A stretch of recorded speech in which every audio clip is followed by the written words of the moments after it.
नमस्कार, जय शिवराय. मी शीतल स्वागत करते तुमचं आपल्या एका नवीन व्लॉगमध्ये. कामानिमित्त बाहेरून येताना थोडासा भाजीपाला घ्यायचा होता म्हणून एका ठिकाणी थांबलो होतो. भाजी घेतली तर माझी सरळ नजर पिवळसर पडलेल्या अननसाकडे गेली. अननस पिवळं असतं म्हणजे पिकलेलं असतं असं म्हणतात.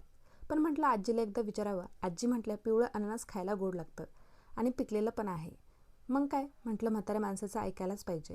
आजीला म्हटलं अननस कापून मिळणार का? आजी म्हटल्या नाही गं बाई, तू घरी जा आणि तुझं कापून खा.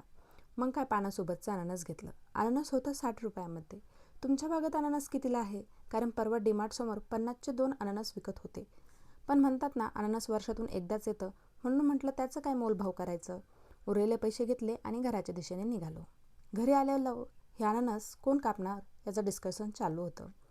म्हटलं युद्धपातळीवर कोण जाणार? मिस्टरांना म्हटलं तुम्हीच कट करा. मग काय चाकू घेतला आणि काम चालू केलं. आधी पानांचा भाग ट्विस्ट करून काढून घेतला. अननसाच्या पानाला छोटे छोटे बारीक बारीक काटे असतात. त्याचबरोबर अननस मागून कापायचं का पुढून कापायचं याच्यावरती आमचं डिस्कशन चालू होतं. मग हळूहळू अननस कापला, कारण अननस आम्ही दोघांनी पहिलं कधी कापलेला नव्हता. त्याचबरोबर आमचा चाकू पण खूप जास्त धार नव्हती. अननस वरच्या बाजूनी कट केला आणि त्याच्या बारीक बारीक चकल्या केल्या. मग काय मीठ लावून फक्त फस्त करायचा बाकी होता. मिस्टर म्हटले आता याचं काय करणार? दे फेकून. म्हटलं अहो असं कसं फेकून देणार?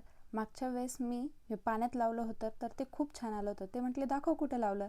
तर त्यांना दाखवलं. हे बघा, तुम्ही सुद्धा बघू शकता की झाडाला किती छान वरच्या साईडनी बारीक बारीक पानं फुटलेले आहे आतमधनं. त्याचबरोबर खालून सुद्धा त्याला खूप जास्त मुळांचा पूर्ण गुच्छ तयार झालेला आहे. खालच्या दिशेने सुद्धा तुम्ही बघू शकता त्यातलं पाणीसुद्धा. आपण चला ते झाड बाहेर काढू आणि आज त्याला मातीत लावायचा शुभारंभ करून टाकू. पूर्ण गोल असा गुच्छ त्या मुळांचा तयार झालेला आहे. 2 ते 3 महिन्यापूर्वी मी हे अननस लावलेलं होतं ह्या प्लास्टिकच्या बरणीमध्ये. याचं पाणी रोज चेंज करत होते. तर आता आपण जे नवीन अननस आणलेलं होतं त्याचे खालचे पानं आपण काढून घेऊया. पानाचा भाग काढावा लागतो जेणेकरून ते पानं पाण्याला टच होऊ नये आणि त्यातील पानं पाण्याने खराब होत नाही.